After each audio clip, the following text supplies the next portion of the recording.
how to fix Fortnite matchmaking error number 2. So I'm going to show you a few different fixes. For the first one, you want to open up Fortnite on your console and then go into these settings. So here I'll just navigate to settings and open them up. Now you want to go into the game section here, and the matchmaking region, make sure this is set to auto, or the region which gives you the least amount of MS. So for example, I'm from Europe and this is set to auto, and it automatically sends me to the European region. Alright, so that was the first fix.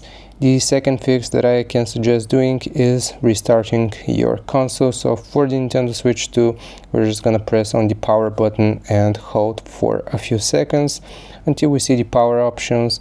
Click on power options and you want to restart.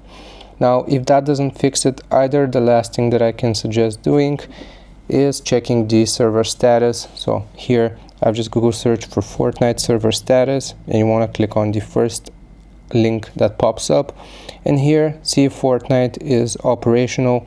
If something shows as red, then it means that the issue is coming from Epic Games and they need to fix it, and you don't have to do anything.